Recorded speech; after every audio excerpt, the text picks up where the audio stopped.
സല്ലല്ലാഹു അലൈഹി വസല്ലം. യഥാർത്ഥത്തിൽ അള്ളാഹു നമുക്ക് നൽകിയ അനുഗ്രഹത്തിൽ ഏറ്റവും പ്രധാനപ്പെട്ട ഒരു അനുഗ്രഹമാണ് ഉറക്കം. എഴുന്നേറ്റാൽ ഉടനെ പറയണം അൽഹംദുലില്ലാഹ് അല്ലദീ അഹ്യാനാ ബഅദമാ അമാതനാ വഇലൈഹിൻ നുശൂർ. തുടങ്ങാണെന്ന് നമ്മൾ ആദ്യം പറയേണ്ട വാക്ക് അൽഹംദുലില്ലാഹ്, സർവസ്തുതിയും നിനക്കാണ് റബ്ബേ. എന്തുകൊണ്ടാ ഉറക്കത്തിൽ നിന്ന് എഴുന്നേറ്റുമ്പം അള്ളാഹുവിനെ സ്തുതിക്കേണ്ടതിന്റെ കാരണം എന്താ? 3 കാരണങ്ങളുണ്ട്. നിങ്ങളൊന്ന് ചിന്തിച്ചു നോക്കിയേ. ഉറക്കത്തിൽ നിന്ന് എഴുന്നേറ്റാൽ ആദ്യം പടച്ച റബ്ബിനെ സ്തുതിച്ചു, അള്ളാഹിനെ അറിഞ്ഞു, അൽഹംദുലില്ലാഹ്. എന്തിനാ അത് പറയുന്നത്? എന്തിനാ അങ്ങനെ പറയാനുള്ള പ്രധാനപ്പെട്ട 3 കാരണങ്ങളുണ്ട്. എത്ര കാരണം? എന്ത് പറയാൻ? അൽഹംദുലില്ലാഹ് എന്ന് പറയാൻ 3 കാരണങ്ങളുണ്ട്. ഒന്ന്, രാത്രിയിൽ നന്നായി ഏറ്റവും കുറഞ്ഞത് ഒരു 6 മണിക്കൂറെങ്കിലും ഒരാൾക്ക് കൃത്യമായി ഉറക്കം കിട്ടിയാലേ അവന് അന്നത്തെ പകലിൽ ഉന്മേഷം ഉണ്ടാവും. ഇല്ലെങ്കിൽ പാതിരാ സമയം പകലിരുന്ന് ഉറങ്ങും. അതുകൊണ്ടാണ് അള്ളാഹു പറഞ്ഞ വജഅൽനാ നൗമക്കും സുബാത്ത, നിങ്ങളുടെ ഉറക്കത്തെ ഞാൻ ഉറക്കം സുബാത്ത. എല്ലാ ഉറക്കം കൊണ്ട് ഉന്മേഷം ഉണ്ടാവില്ല. നിസ്കാരത്തിരുന്ന് ഉറങ്ങും, ജുമയ്ക്ക് ഖുത്ബയുടെ ഇടയിൽ ഉറങ്ങും. ആ ഉറക്കമൊക്കെ ഒരു ഉന്മേഷത്തിന്റെ ഉറക്കമല്ല. ഉറക്കം എപ്പോഴും സുബാത്താവണം. സുബാത്താകണമെങ്കിൽ ആ ഉറക്കം രാത്രിയിലാവണം. ആ രാത്രിയിലെ ഉറക്കം കൃത്യമായി ഉറങ്ങാൻ കഴിഞ്ഞാലേ നമുക്കെല്ലാവർക്കും ഉന്മേഷമുണ്ടാവൂ. ഇല്ലെങ്കിൽ എന്റെ പ്രിയപ്പെട്ട സഹോദരങ്ങളെ, ഉറക്കത്തിന്റെ വില എന്താ? യഥാർത്ഥത്തിൽ ഒരാൾക്ക് ശരിയായ ഉറക്കം കിട്ടാതിരുന്നാൽ ആ മനുഷ്യന് പകലിൽ ഉന്മേഷമുണ്ടാവില്ലെന്ന് മാത്രമല്ല, അവൻ അറിയാതെ ഭ്രാന്തനായി പോവുകയാ. പലപ്പോഴും പറയാറില്ല ഉസ്താദേ, ഉറക്കമില്ലാതെ തലക്ക് ഭ്രാന്ത് പിടിക്കുകയാ. അല്ലാഹുവേ, പാതിരാ സമയത്ത് കിടക്കുമ്പോ ഈ കണ്ണടയുന്നത് പോലും, നിദ്ര ഞങ്ങളെ തലോടുന്നത് പോലും നിന്റെ ഏറ്റവും വലിയ അനുഗ്രഹമാണെന്ന് ഞങ്ങൾ തിരിച്ചറിയുന്നത്. ഒരു 3 ദിവസം തുടർച്ചയായി ഉറങ്ങാതിരുന്ന ആ മനുഷ്യൻ ഭ്രാന്തനായി പോകുമെങ്കിൽ എന്തിനേറെ സഹോദരങ്ങളെ, കഴിഞ്ഞ വേൾഡ് കപ്പ് നടക്കുമ്പോ ചൈനയിലെ ഫുട്ബോൾ പ്രേമികൾ കുറെ ആളുകൾ, ഏതാണ്ട് ഒരാൾ 3 ദിവസം ഉറക്കമളച്ചിട്ട് പാതിരാ സമയത്ത് ഫുട്ബോൾ കണ്ടപ്പോ 3-ാമത്തെ ദിവസം ആ മനുഷ്യൻ ഫുട്ബോൾ കണ്ടതിന്റെ ഇടയിൽ മരിച്ചു പോവുകയാ. ആ മനുഷ്യന് ക്യാൻസർ വന്നിട്ടല്ല, അയാൾക്ക് ഹാർട്ട് അറ്റാക്ക് വന്നതല്ല, ആ മനുഷ്യന് വേറൊരു രോഗമുണ്ടായിട്ടല്ല. 3 ദിവസം തുടർച്ചയായി ഉറക്കമില്ലാതെ വന്നപ്പോ ചൈനയിൽ കഴിഞ്ഞ വേൾഡ് കപ്പ് നടന്ന സമയത്ത് മരിച്ചുപോയെങ്കിൽ, ഉറക്കമില്ലാത്ത അവസ്ഥ പോലും ഭ്രാന്തമായ മരണത്തിലേക്ക് നടക്കുമെങ്കിൽ അള്ളാഹു നമുക്ക് ചെയ്തു തന്ന അനുഗ്രഹത്തിന്റെ വലിപ്പം എത്രയാ! ആ അനുഗ്രഹത്തിന്റെ പേരിലാണ് അല്ലാഹുവേ എനിക്ക് നന്നായിട്ടൊന്ന് കിടക്കുമ്പോ ഉറങ്ങാൻ കഴിഞ്ഞില്ലെങ്കിൽ സമനില തന്നെ തെറ്റിപ്പോകുമല്ലാ. അതുകൊണ്ട് അല്ലാഹുവേ ആ ഉറക്കം എനിക്ക് സുഖമായിട്ടുറങ്ങാൻ തന്ന, ഒന്ന് സുഖമായിട്ടുറങ്ങാൻ ആഗ്രഹിക്കുന്ന എത്ര ആളുകളുണ്ട്. അൽഹംദുലില്ലാഹ്, സർവസ്തുതിയും നിനക്കാണല്ലാ. വളരെ ചുരുക്കി ഞാൻ പറയുകയാണ്, ഒരു ദിവസം തുടങ്ങുമ്പോ എന്തിനാ ഇത് പറയുന്നത്? എന്തിനാ? ഉറക്കത്തിൽ എഴുന്നേറ്റ ആളുടനെ അൽഹംദുലില്ലാഹില്ലദീ അഹ്യാനാ ബഅദമാ അമാതനാ വഇലൈഹിൻ നുശൂർ എന്ന് പറയാനുള്ള 1-ാമത്തെ കാരണം നമുക്ക് ഉന്മേഷമുണ്ടാവും, നമ്മുടെ ശരീരത്തിന്റെ ആരോഗ്യം ശരിയാവും.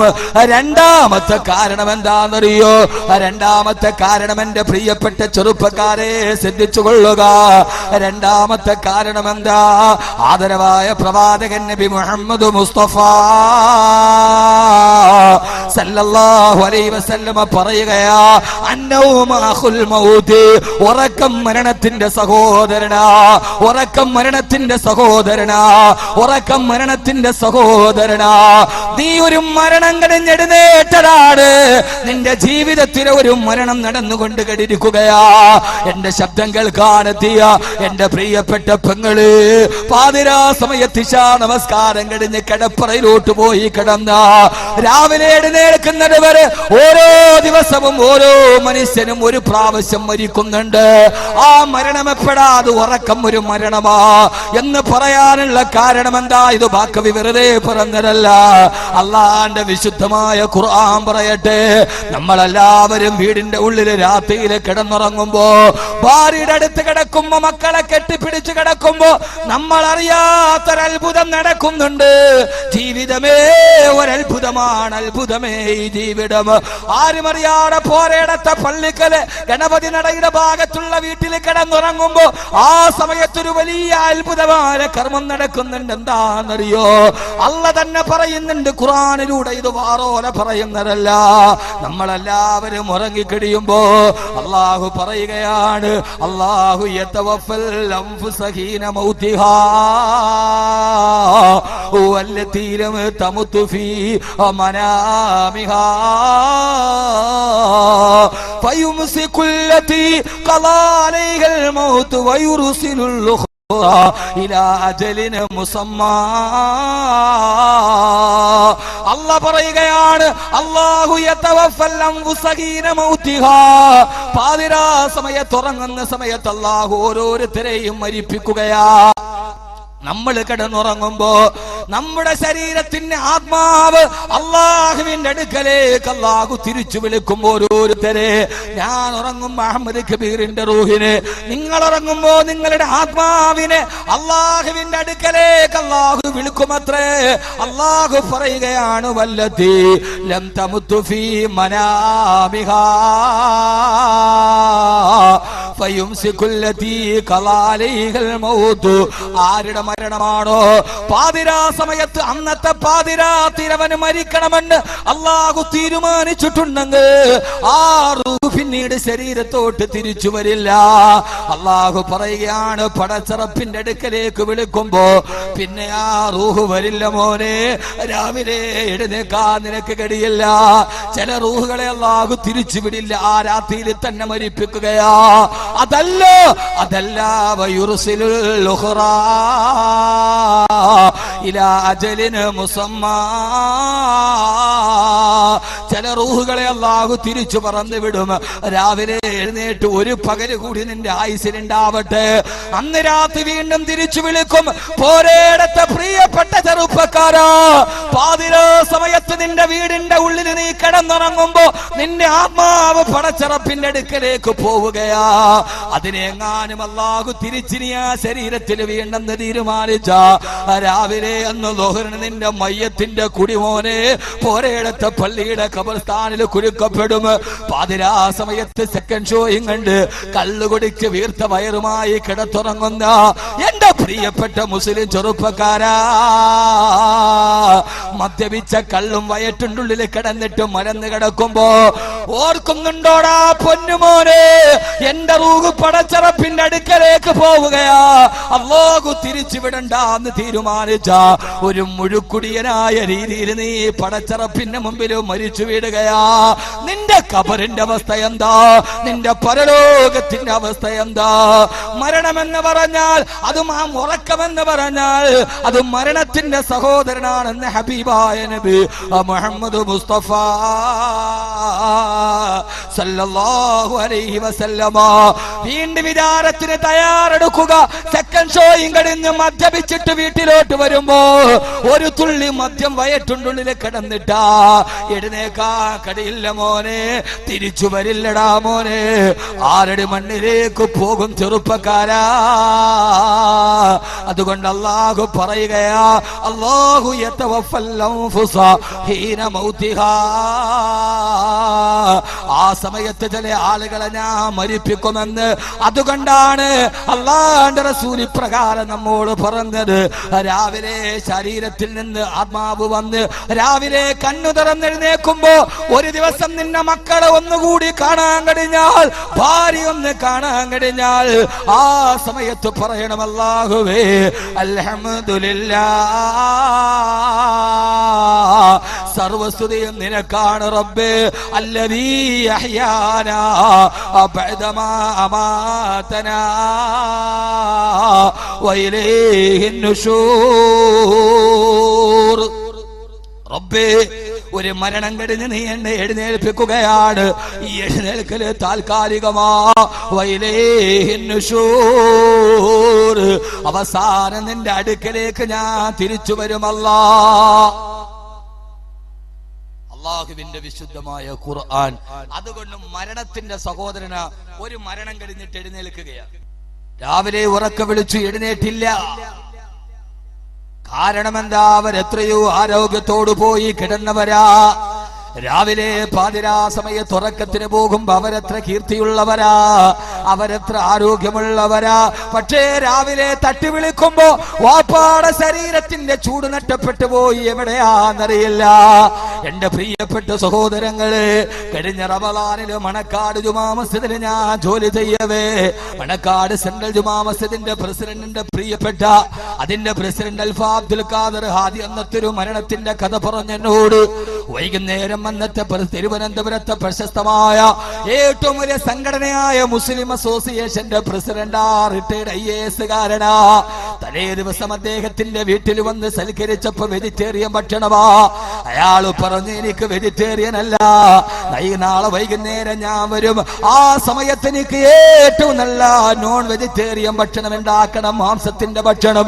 കൂട്ടുകാരാ പറഞ്ഞു വിട്ടു. പിറ്റേ ദിവസം അന്നത്തെ ദിവസം പിറ്റേ ദിവസത്തേക്ക് അദ്ദേഹത്തിന്റെ ഭക്ഷണത്തിന് വേണ്ടിയുള്ള മാംസത്തിന്റെ വിഭവങ്ങൾ ഒരുങ്ങി. തലേ ദിവസം യാത്ര പറഞ്ഞ് പിറ്റേ ദിവസം ഭക്ഷണം ഒരുക്കണമെന്ന് പറഞ്ഞ് അന്ന് തലേ ദിവസം രാത്രി 12 മണിയായി. അൽവാദി എന്നോട് പറഞ്ഞു, ഉസ്താദേ ഫോൺ നിർത്താതെ ബെല്ലെടുക്കുന്നുണ്ട്. എന്താന്ന് പോയി ബെല്ലെടുക്കുമ്പോ ഫോൺ എടുക്കുമ്പോൾ റിട്ടയർഡ് IAS കാരന്റെ ഭാര്യ മറുഭാഗത്ത് പൊട്ടിക്കരഞ്ഞുകൊണ്ട് പറഞ്ഞു, എന്റെ ഭർത്താവ് ഉറങ്ങാൻ കിടന്നടാ. പാതിരാ സമയത്തൊന്ന് വിളിച്ചു നോക്കിയപ്പോ വേർപ്പിൽ വല്ലാതെ മുങ്ങിക്കുളിച്ചു കിടക്കുന്നു. വിളിച്ചിട്ട് എന്റെ ഭർത്താവ് അനങ്ങുന്നില്ല. റിട്ടയർഡ് IPS കാരൻ മരിച്ചുപോയി. ഭാര്യയോട് കിടപ്പറയിൽ കെട്ടിപ്പിടിച്ച് കിടന്നടാ. പാതിരാ സമയത്ത് അസ്റായീൽ വന്നു. ആ മനുഷ്യൻ അവിടെ കിടന്നു പിടഞ്ഞു. അസ്റായീൽ എന്ന മരണദൂതൻ വന്നപ്പോ അടുത്ത് കിടക്കുന്ന ഭാര്യ പോലും അറിഞ്ഞില്ല. അടുത്ത് കിടക്കുന്ന ഭർത്താവിന്റെ ചാരത്ത് മരണം നടക്കുന്നുണ്ട്. ആ മനുഷ്യൻ ജീവിതത്തിൽ നിന്ന് വിട പറഞ്ഞു പോയി. പിറ്റേ ദിവസം അദ്ദേഹത്തിന് വേണ്ടി മാംസത്തിന്റെ ഭക്ഷണം ഒരുക്കിയപ്പോ പിറ്റേ ദിവസം അസറായപ്പോ ആ മനുഷ്യന്റെ മാംസം പുഴുക്കൾ തിന്നാൻ തുടങ്ങി. പിന്നെ ആ മനുഷ്യനെ കുറിച്ച് യാതൊരു വിധ വിവരവുമില്ല. എന്റെ പ്രിയപ്പെട്ട ചെറുപ്പക്കാരാ, അതുകൊണ്ടാണ് അല്ലാഹുവിന്റെ റസൂല് പറഞ്ഞത്, രാത്രി സമയത്ത് കിടന്നുറങ്ങാൻ പോകുമ്പോ wudu എടുക്കണേ. ആ wudu എടുത്തിട്ട് ഉറങ്ങാൻ നേരത്ത് wudu എടുക്കണേ. എന്നിട്ട് wudu എടുത്തിട്ട് കട്ടിലിൽ പോയിട്ട് ഫാത്തിഹ ഓതണേ. സുബ്ഹാനല്ലാഹ് 33, അൽഹംദുലില്ലാഹ് 33, അല്ലാഹു അക്ബർ 34 പ്രാവശ്യം പറയണേ. എന്നിട്ട് കിബിലയുടെ നേരെ തിരിഞ്ഞു കിടക്കണേ. നീ മരിക്കാൻ പോവുകയാ, നീ മരിക്കാൻ പോവുകയാ. ആ സമയത്ത് പാതിരാത്തിരങ്ങാൻ നിന്റെ റൂഹ് പോയാ അത് വുദൂഓട് കൂടിയായിരിക്കട്ടെ, അത് തസ്ബീഹ് പറഞ്ഞ നാവോട് കൂടെ ആയിരിക്കട്ടെ, അത് നിന്റെ ശുദ്ധിയോട് കൂടെ ആയിരിക്കട്ടെ. ആ സമയത്ത് നിന്റെ റൂഹ് പിടിച്ചാൽ അത് കിബിലയുടെ നേരെ ആയിരിക്കട്ടെ. അതുകൊണ്ടാണ് ഉറക്കത്തിന് ഇത്രയേറെ മര്യാദകൾ പറഞ്ഞത്. ഇതൊന്നും നിസ്സാരമല്ലടാ. ലോകത്തിന്റെ ആഭാസങ്ങൾ മുഴുവനും ചാനലുകളിലൂടെ കണ്ടിട്ട് മലന്ന് കിടന്നുറങ്ങുന്ന അഭിനവകാല മാംസപിണ്ഡങ്ങളായി പോയ എന്റെ പ്രിയപ്പെട്ട മുസ്ലിം കുടുംബമേ, പാതിരാ സമയത്തുറങ്ങുന്ന നേരത്ത്, ആ സമയത്തുറങ്ങുന്ന നേരത്ത് എന്റെ പ്രിയപ്പെട്ട ഉമ്മ, നീ മറന്നു പോയ പാഠമാ. ഇദാ കാന ജുനുഹുൽ ലൈലി ഫകഫൂ സിബിയാനകും വഅഗ്ലികൂ അബ്വാബകും. രാത്രിയായ ഉമ്മ നിന്റെ വീട്ടിലെ മുഴുവൻ പാത്രങ്ങളും മൂടി വെക്കണം, നിന്റെ വാതിലുകളെല്ലാം അടക്കണം. എന്നിട്ട് നിന്റെ മക്കളെ കിടത്തി ഉറക്കണം. ആ മക്കളെ കിടത്തി ഉറക്കുമ്പോ മക്കളുടെ തലയിൽ കൈവച്ചിട്ട് 3 പ്രാവശ്യം ഖുൽ ഹുവല്ലാഹു അഹദ് ഓതണം, ഫാത്തിഹ ഓതണം. എന്നിട്ടേ മക്കളെ കിടത്തി ഉറക്കാവൂ. നാളെയെങ്ങാനും നിന്റെ പൊന്നുമക്കള് കണ്ണു തുറക്കാതെ വന്നാ അവര് സൂറത്തുൽ ഇഖ്ലാസ് ഓതിയ രീതിയിൽ അവർ അല്ലാഹുവിന്റെ നാമം കേട്ട രീതിയിൽ മരിച്ചു പോകട്ടെ എന്നീ ആദാബുകളും മര്യാദകളും പഠിപ്പിച്ചിരുന്നത് എന്തിനാ?